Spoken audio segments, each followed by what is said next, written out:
Pemirsa dan pendengar yang setia, hari ini kita akan berbincang-bincang tentang topik yang sangat hot, yaitu COVID-19. Tapi kita akan bicara sesuatu yang positif, bukan yang negatif. Karena kita akan belajar tentang the journey, sebuah perjalanan. Bagaimana kita bisa menang terhadap COVID dengan bantuan Tuhan. Belakangan ini saya mendengar berita dari WHO, World Health Organization, bahwa COVID itu tidak akan pergi dalam kurun waktu yang dekat. Minimal 5 tahun, COVID akan bersama-sama dengan kita. Wow, ini kabar yang buruk. Dan juga tidak hanya COVID, tapi juga HIV, DBD, dan penyakit yang lainnya. Wah, itu seperti yang saya katakan tadi adalah kabar yang buruk. Apakah di dunia ini tidak ada kabar yang baik? Puji Tuhan, ada kabar baik. Dan hari ini kita akan mendengarkan kabar baik dari surga, di mana dengan bantuan dari Tuhan, bantuan dari darah dan tubuh Tuhan Yesus Kristus, kita bisa mengalahkan COVID-19. Dan ini bukan hanya teori, pemirsa yang dikasih Tuhan, tapi ini adalah kesaksian hidup daripada dua teman saya yang luar biasa yang hadir pada hari ini. Beliau adalah Pastor Tony dan Ibu Evi Mulia. Pastor Tony dan Ibu Evi adalah gembala dari Gereja Kristen Bersinar yang ada di Kelapa Gading. Dan khususnya Pastor Tony punya sebuah journey yang luar biasa dengan pertolongan Tuhan. Dan dibantu sama istri yang terkasih. Pastor Tony bisa menang terhadap COVID-19. Hidup sehat, sukacita, memuliakan nama Tuhan. Dan hari ini saya ingin mewawancarai beliau bersama dengan istri. Saya ingin tahu proses perjalanan hidup mereka, bagaimana mereka bisa menang terhadap COVID-19, dan biarlah ini menjadi kesaksian yang luar biasa, sehingga membantu kita semua. Walaupun WHO sudah mengatakan tidak ada obatnya dalam waktu yang sangat dekat, tapi saudara dan saya tidak perlu khawatir, karena ada kesaksian yang datangnya dari surga, yang tidak hanya menjadi milik Pastor Tony, tapi juga akan menjadi milik saudara dan saya atau teman-teman yang mengalami masalah demi masalah, karena kita percaya Tuhan bisa menolong kita. Mari kita salam dulu sama Pak Tony sama Ibu Evi Mulia. Pak Tony, Ibu Evi, shalom. Ya, shalom. Ya. Pak Tony, Ibu Evi, hari ini terima kasih kita bisa ada kesempatan bincang-bincang nih. Biarlah kesaksian Pak Tony dan Ibu Evi juga dalam menolong proses Pak Tony ini bisa menjadi berkat bersama ya.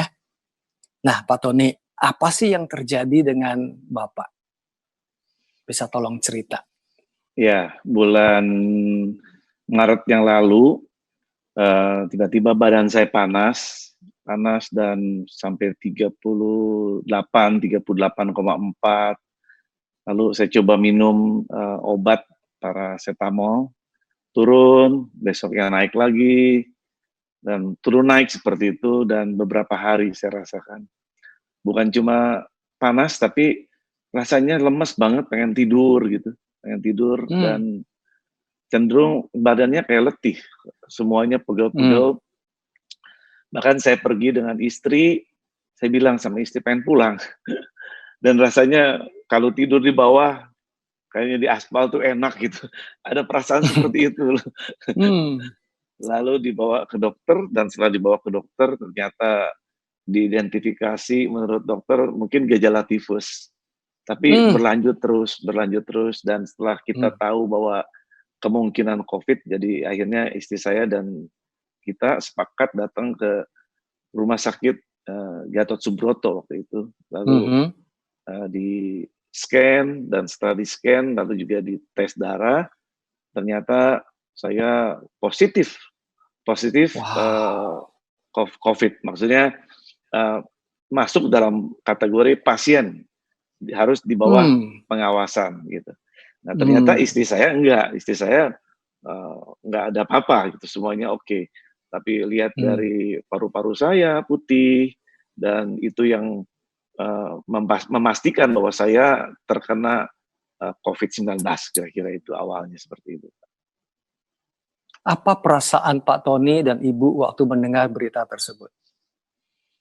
Ya, saya rasanya Tuhan, kok saya bisa jadi kena gitu kan? Kenapa tuh malaikat nggak jagain saya gitu? Katanya malaikat Tuhan berkemah sekeliling takut apa saya nggak takut Tuhan, ada punya perasaan salah juga sih.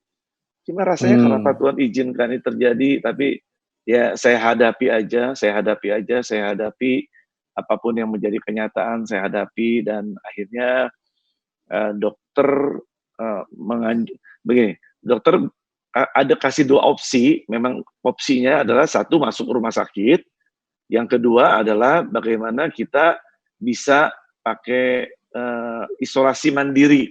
Nah, mungkin istri saya yang terangkan, karena dia yang ambil keputusan, bukan saya. Saya udah terserah aja. Gitu.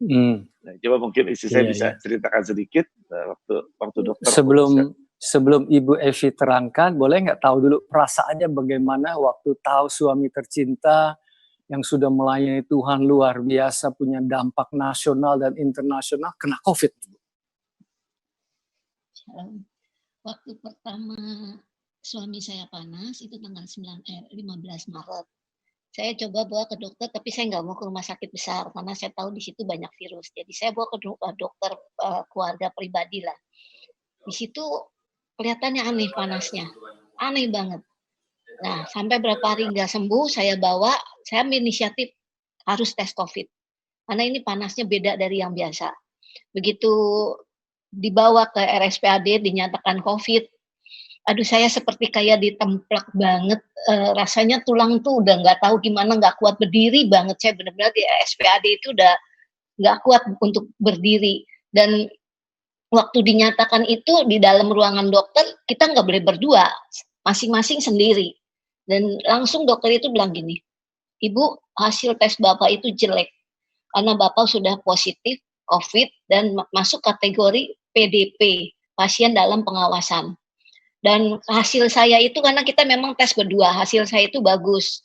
Jadi, aduh rasanya saya udah nggak bisa ngomong, terus saya ambil inisiatif, saya bilang, ya dok, gimana kalau suami saya dirawat, gini, saya kasih pendapat saya, terus langsung dokternya bilang gini sama saya, Ibu, untuk saat ini di rumah sakit itu terlalu banyak virus dan terlalu banyak pasien.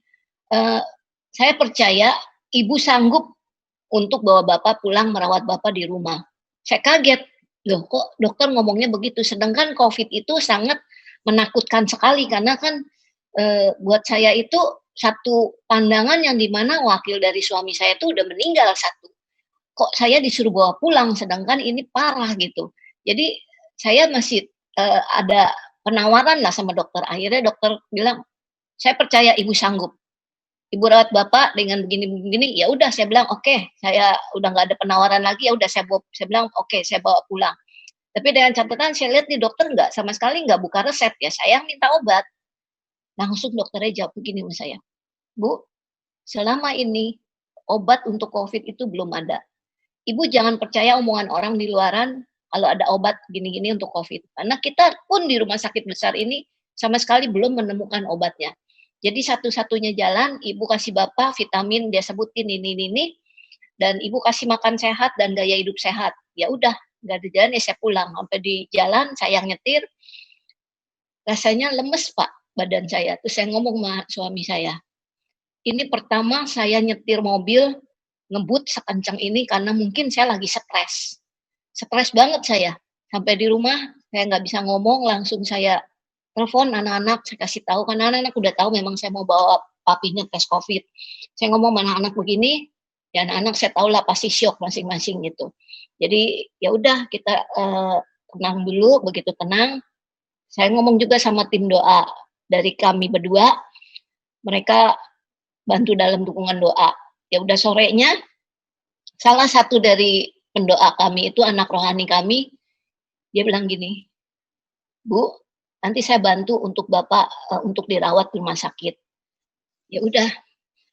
Terus kita lagi merenung, lagi bingung, malam hari itu juga tiba-tiba anak rohani kami itu bilang gini, Bu, saya sudah mendapatkan rumah sakit, tapi jujur hanya Bapak sendiri. Tadi kan rencana saya mau ambil VIP, nggak bisa Bu, Bapak berdua di rumah sakit itu.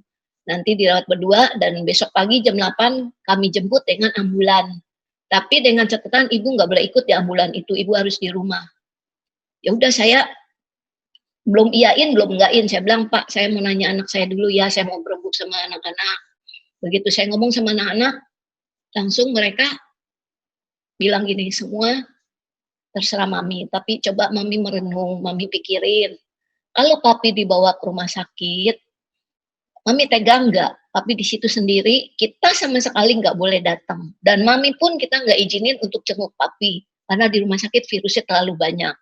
Dan Mami harus tega kalau Papi 2 minggu, paling nggak katanya isolasi 2 minggu. Mami harus tega kalau Papi itu 2 minggu tidak kita datengin sama sekali. Dan kalau di rumah begini, anak-anak suruh bandingin. Akhirnya kami sepakat dengan anak-anak, ya udah saya akan rawat suami saya seperti apa kata dokter itu, bahwa saya sanggup. Itu kata-kata yang menemplak saya sanggup. Ya akhirnya saya putusin, oke, dokter aja sebagai manusia bilang saya sanggup. Jadi saya putusin, oke, saya sanggup. Dan di situ saya juga, walaupun saya bilang saya sanggup, tapi tetap saya masih manusia, saya masih berusaha cari jalan. Terus saya ada dengar ada teman saya, itu teman baik saya, anaknya kena COVID. Saya nggak gengsi, saya telepon dia, walaupun dia anak muda, saya telepon. Dia bilang, kamu kena COVID, bagaimana cara istri kamu merawat? Dia bilang begini-begini. Ya udah, saya jalanin itu. Saya pikir stop dulu kali, pertanyaannya masih banyak. Tapi menarik, itu menarik sekali. Setelah itu berani ya kalian ngambil keputusan. Mungkin dokter berpikir Ibu Evi punya ini kali, punya pengetahuan tentang kedokteran kali Bu ya. Ya bercanda ya, pasti tidak ya. Dan wow, Ibu sama Pak Tony, jadi waktu di rumah apa saja? Jadi kalian kan dirawat di rumah ya, tidak ke rumah sakit. Ngapain aja? Bisa cerita nggak? Bagaimana kehidupan kalian sehari-hari selama beberapa minggu sampai Pak Tony sembuh? Ya, saya tahunya cuma di dalam, di kamar, dan di kamar itu nggak boleh terhubung dengan orang luar. Bahkan dengan istri saya pun, saya nggak bisa komunikasi, hanya lewat telepon kalau perlu, dan kita nggak sama sekali nggak boleh ketemu. Dan ya istri saya yang mungkin nanti akan cerita, dia lebih tahu apa yang dia lakukan di luar. Karena saya tahunya dikirim makanan, nanti saya tunjukkan di depan pintu saya, diketok di waktunya makan sama minum, lalu kalau dia udah siapkan, lalu dia pergi, nggak berani ketemu gitu. Lalu saya nggak tahu dicuci di apa, saya juga nggak tahu lah, pokoknya jam makan udah pasti tersedia. Kalau saya mau minum, saya bisa minta per telepon, nggak bisa ngambil sendiri. Ya, saya pernah coba-coba mau sendiri, mau ke tempat ini, dia dimarahin, nggak boleh. Pokoknya nggak sini nggak boleh, ke semua nggak boleh. Cuma tuh taunya di kamar aja sudah. Ya mungkin istri saya bisa ceritain apa yang ya, pengalaman dia waktu saya di dalam. Ya, silakan. Jadi kalau saya nggak salah dengar, kalian di kamar di rumah, tetapi tidak bisa berkomunikasi, jadi masing-masing isolasi diri ya. Iya. Wow. Iya. Saya bisa bayangin perasaannya. Bisa teruskan coba apa yang terjadi? Ya ini saya tambah dulu sedikit. Waktu malam itu saya lagi duduk sendiri di sofa. Suami saya udah pasti di kamar, udah langsung masuk kamar. Saya di sofa, saya lagi duduk. Dokter punya kata-kata tuh masih terngiang. Langsung saya lagi merenung, ada kata-kata yang menguatkan saya. Langsung kata-kata ini, kamu pasti sanggup. Kamu pasti bisa, aku tidak akan meninggalkan kamu. Yaitu saya pikir itu pasti suara Tuhan. Karena nggak ada lagi yang bisa bicara gitu sama saya selain Tuhan. Karena saya nggak berhubungan dengan anak-anak kan. Itu udah malam. Nah, mulai besok begitu saya doa, saya minta sama Tuhan, saya bilang, ya saya akan lakukan. Karena udah 2 konfirmasi bahwa saya sanggup. Jadi saya lakukan pagi-pagi. Saya ingat malamnya saya masih punya sarang burung gitu kali. Malam saya bikin, pagi-pagi saya langsung siapin sarang burung, saya kasih minum, nanti berapa lama kemudian saya kasih buah, saya kasih sarapan pagi, begitu. Ya selanjutnya seperti manusia biasa, saya kasih seperti apa kata dokter, gaya hidup sehat dan makanan sehat. Saya buat makanan sesuai anjuran dokter, saya kasih ini. Bahkan saya juga ada terhubung dengan Pak Ruyandi Hutasoid sebagai Bapak Gembala, sebagai senior saya, dan besan saya juga mengirimkan satu dokter yang bisa saya tanya jawab dengan beliau. Jadi Pak Ruyandi nyarankan saya, vitaminnya yang saya minum ini dari dokter di RSPAD. Dia bilang, Pak ini bagus nggak yang saya minum? Oke ini cukup, lebih dari bagus kata dia. Dan dia menambahkan bahwa saya harus beli brand Essence Chicken yang ada cortifatnya, itu sangat membantu untuk imun tubuh. Ya saya lakukan, saya kontak anak-anak, karena kan saya tidak bisa keluar rumah. Saya hanya komunikasi dengan anak-anak, saya bilang tolong beliin mami ini gitu. Dan vitamin zinc pun saya suruh anak-anak beli. Bahkan ada anak dari rohani kami yang membelikan vitamin untuk kita, Pak Tony gitu. Jadi saya kasih sampai malam sebelum dia tidur, saya lagi mikir lagi. Kalau saya seperti apa kata teman saya, istrinya di bawah, dia di atas. Nanti kalau saya misalnya tidur di loteng, suami saya di bawah. Kalau malam dia butuh saya atau dia butuh sesuatu, saya kan pasti di loteng tertutup, kamar tertutup, saya nggak dengar apa yang dia butuhkan. Jadi saya ambil keputusan, saya nggak akan tidur di loteng. Saya akan tidur di bawah dengan catatan saya tidur di sofa. Saya tidur di sofa, jadi kalau malam saya taruh buah-buahan, baik pisang, baik roti, apa yang ada di rumah, saya taruh lagi minuman untuk suami saya. Kalau dia butuh, ya dia keluar, dia minum. Itu yang saya lakukan tiap hari, Pak. Sampai detik dia sembuh. Jadi kalau saya tangkap dari cerita Ibu, tidak ada makanan yang khusus ya, seperti Tidak. biasa aja hidup sehari-hari dengan pola hidup yang sehat, gitu ya. Itu yang anjuran Kecuali dokter. ditambahin apa tadi dibilang vitamin. Vitamin saya kasih juga sarang burung tiap hari, sehari 2 kali. Terus saya kasih seperti anjuran Pak Ruyandi, chicken brand Essence itu. Jadi vitamin berapa banyak?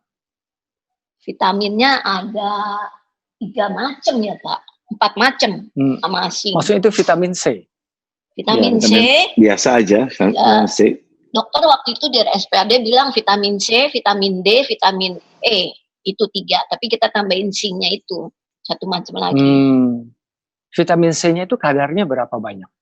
1000. Yang selama ini 1000. Ya? Iya. Oh, jadi seperti biasa aja orang hidup, kadang-kadang juga orang capek minum vitamin C gitu 1000 ya? Iya. Ya bisa, karena dokternya menyarankan begitu ya saya lakukan, karena kan nggak ada obat kata dokter.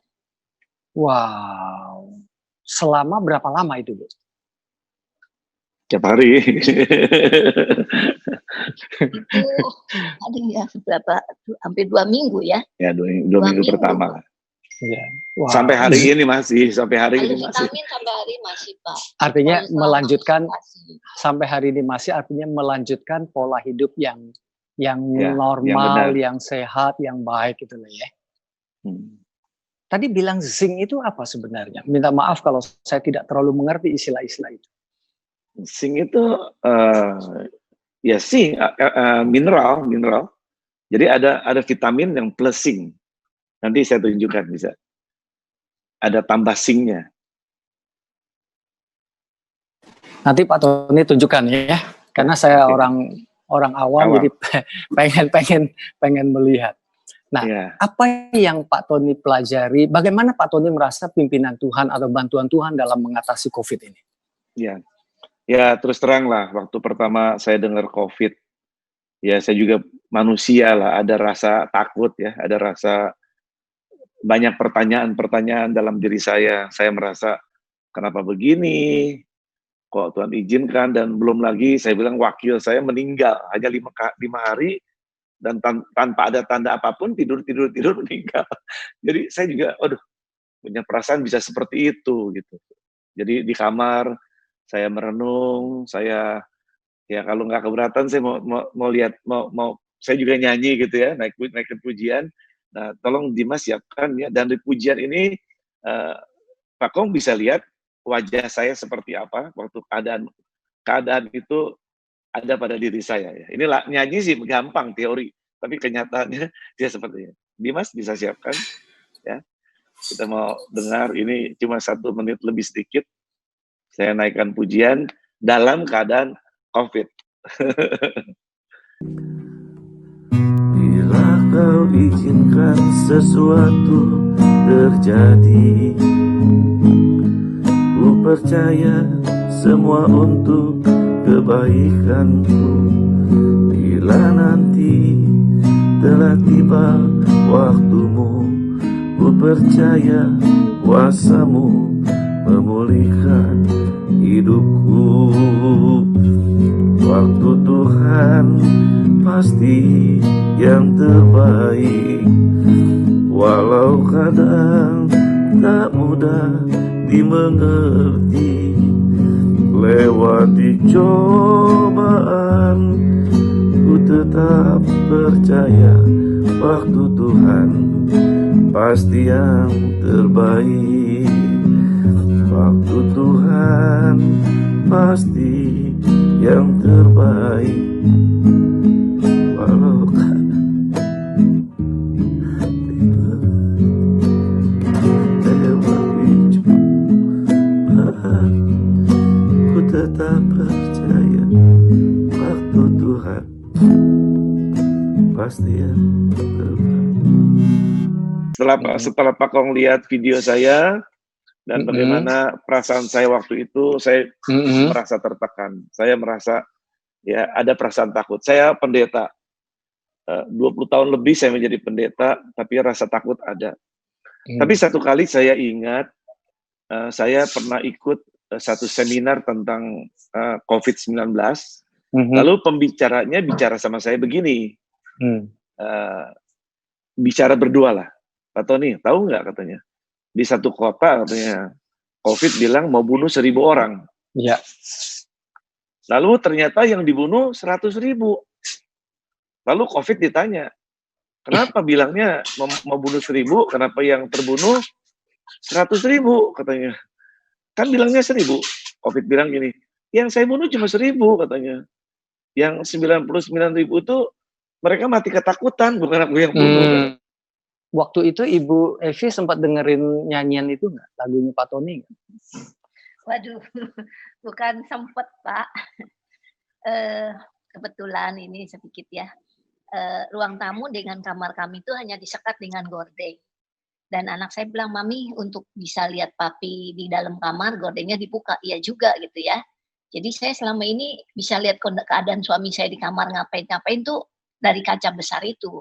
Dan kalau dia lagi ujian penyembahan, otomatis Pak saya di depan, saya duduk di ruang tamu, ya saya mau nggak mau ikut nangis. Saya nangis, bahkan diam-diam, walaupun saya takut bertemu, tapi saya buka pintu sedikit, saya videoin Pak. Saya videoin, ya ada anak rohani kami juga pengen tahu keadaan Bapak Gembalanya seperti apa, kami kirim. Ya itu, ya buat saya sampai saat ini kalau saya ingat lagu-lagu itu, ya otomatis saya nangis Pak. Bahkan kita sering video call dengan anak, cucu, mantu, tiap hari, tiap saat kita video call. Yang paling mengharukan tuh cucu saya 3, yang 2 kan ada di Australia. Kalau kita video call selalu mereka berebut untuk mendoakan opanya, karena mereka panggil papi Pak. Ikut mendoakan, bahkan cucu saya yang terkecil tuh yang waktu itu Pak Kong lihat, dia itu bisa nyanyi lagu itu Pak, kecil-kecil bisa nyanyi lagu itu. Jadi saya kalau inget dia nyanyi lagu itu terharu banget gitu.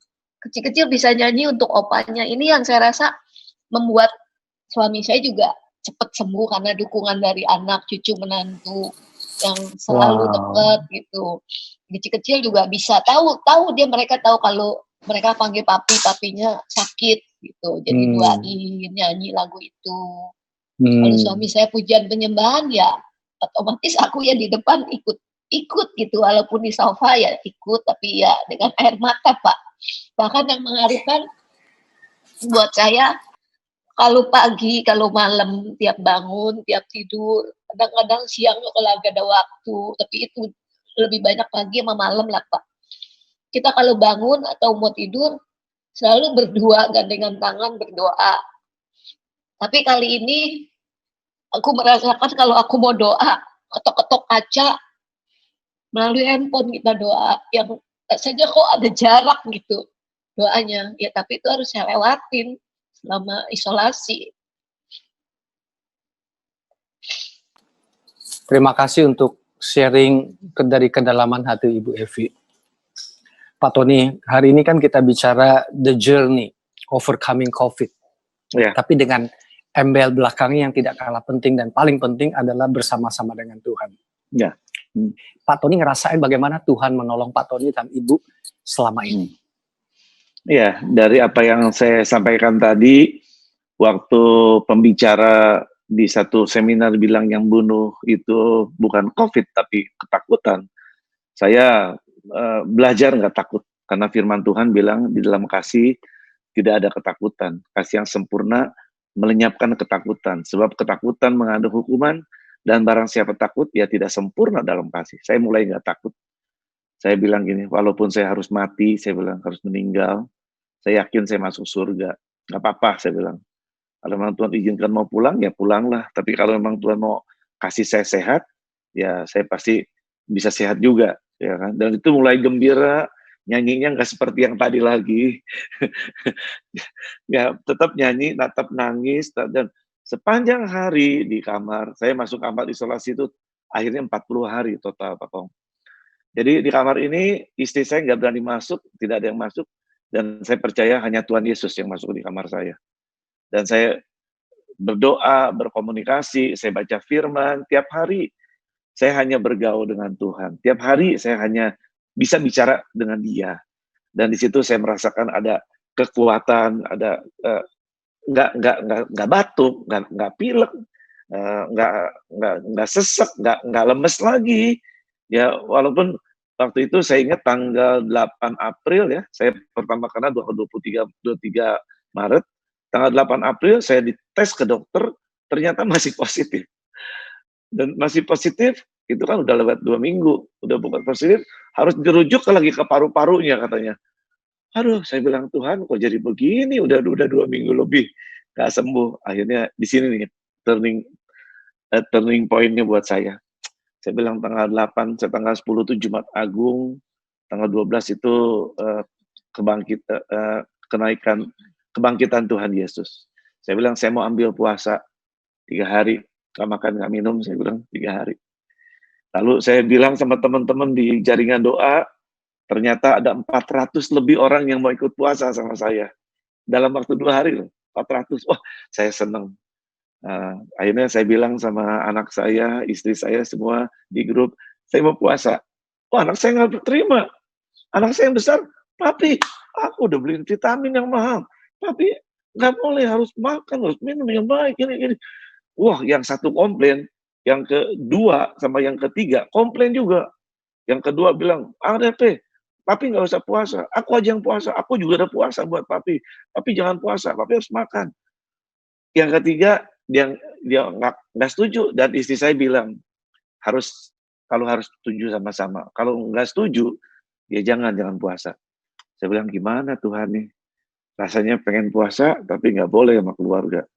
Akhirnya dari grup teman-teman yang 400 lebih tadi, saya masukin di grup keluarga. Saya bilang, nih yang support Papi, sekian ratus orang loh mau puasa menjelang Paskah, menjelang Paskah lewat Jumat Agung. Wah, akhirnya anak saya yang besar bilang gini, ya udah kalau gitu Papi puasa, tapi isolasi ya. Ya oke lah, memang isolasi, nggak mungkin saya keluar kan. Anak saya yang kedua dan ketiga nggak komen, saya tahu artinya setuju, istri saya pun setuju. Dan itu saya mulai lakukan tanggal 10 pagi, saya dari malam saya nggak makan, terus tanggal 10 itu adalah hari Jumat Agung. Saya dari malam saya capek banget, dan jam 12 saya tidur sebentar, lalu saya ambil gitar, saya masuk dalam penyembahan yang kuat banget. Saya rasakan hadirat Tuhan yang kuat dalam penyembahan itu. Dan Tuhan kasih penglihatan sama saya, ada darah yang tercurah di kepala saya, dan tercurah banyak orang. Dan waktu saya lihat, jam 3 sore, saudara. Jam 3 sore saya diingatkan itu waktu Tuhan Yesus di kayu salib. Dan dia katakan, tetelestai, sudah selesai. Di situ saya merasakan sukacita yang luar biasa. Saya puasa, tapi saya lihat darah itu mengalir pada diri saya. Saya mengucap syukur sama Tuhan, tetap puasa, Dan besoknya hari Sabtu, tanggal 11, tiba-tiba dari dinas kesehatan yang mantau saya, karena saya kena COVID dipantau sama dinas. Dia tiba-tiba bilang gini, Pak Tony, hasil swab saya negatif. Wah, saya bilang, itu kan hari Sabtu. Saya bilang, dinas kesehatan kok mau-maunya gitu, kasih tahu saya hari Sabtu.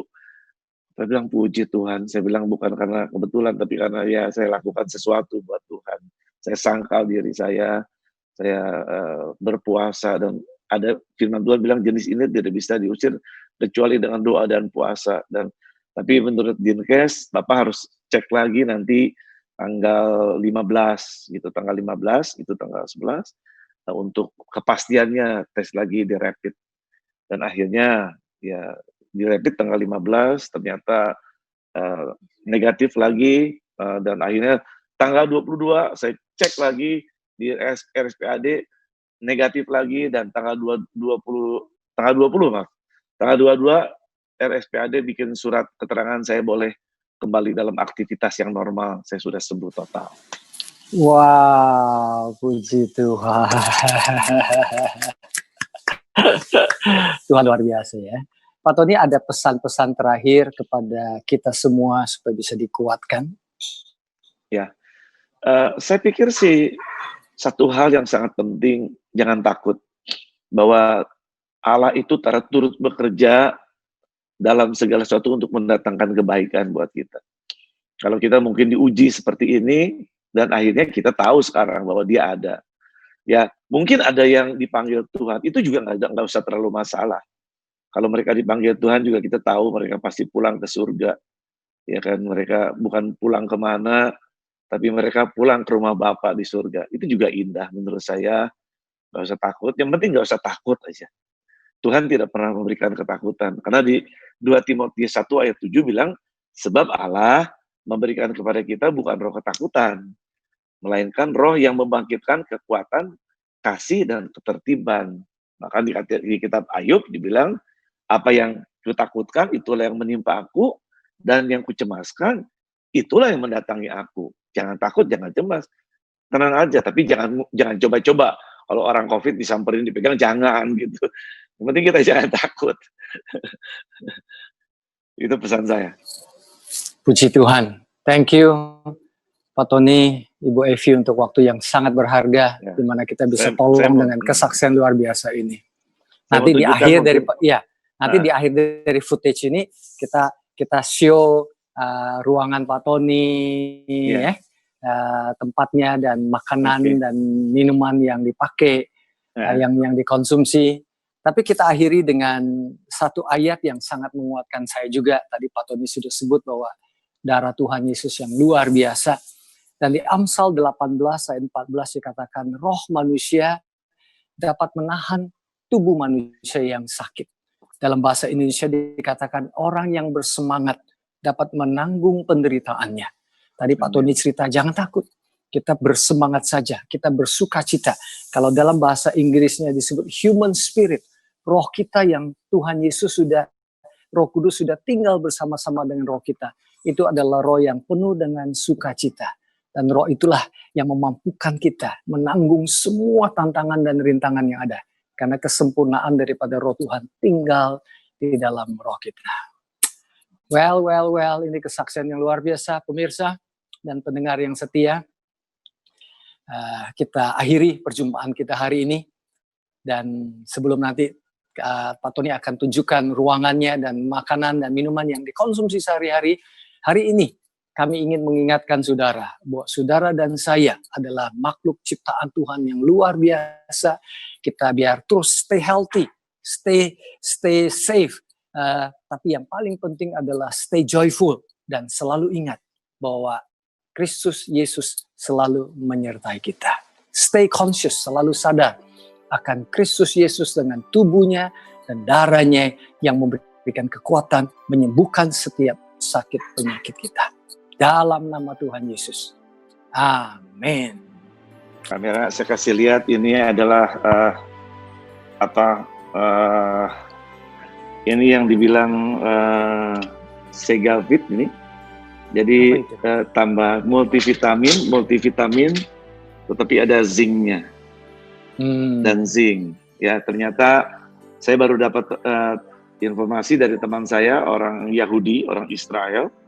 Dia ahli farmasi di sana. Dia bilang kalau COVID, dia bilang jangan takut, itu cuma vitamin C sama zinc aja. Ternyata obat yang saya makan ada zincnya. Ini vitamin ada vitamin C yang 1000. Lalu saya juga dikasih juga coconut oil. Lalu ini vitamin E-nya, dan ini vitamin D3. Lalu ini chicken essence nih, chicken essence yang sama sekali saya dulu belum pernah saya makan, dan katanya harus pakai cordyceps, dan ini rasanya sangat nggak enak, Pak Om. Rasanya saya seperti bau ayam, makan ayam 1 ekor. Tapi sehari saya harus makan 2 ini. Ya, ini saya makan, kalau buah relatif lah, saya dikasih buah yang cukup baik bagi saya, buah ini. Nah, saya mau kasih lihat, ini satu tempat di mana kalau istri saya kasih makan saya, itu di sini, ya dipakai meja biasanya, lalu dia ketok, gimana istri saya ketok kamar, kayak gimana itu ketok kamar, gitu. Nah, ini ketok kamar artinya ada makanan tersedia, saudara. Ini kamar saya, ada Alkitab, ada buku, ini kamar saya sendiri, dan ini teman saya, gitar yang saya bisa cuma 1 kunci tapi lumayan ya, bisa masuk dalam hadirat Tuhan juga 1 kunci. Dan di sini saya sendiri, saya beresin kamar sendiri, saya nyapu sendiri, saya potong rambut sendiri juga, saudara. Tuh lihat ini, gompal seperti ini ya, nggak ada yang tolong saya, semuanya mandiri di tempat ini 40 hari. Saya percaya seperti Musa, 40 hari ke gunung, saya juga 40 hari di tempat ini ketemu Tuhan.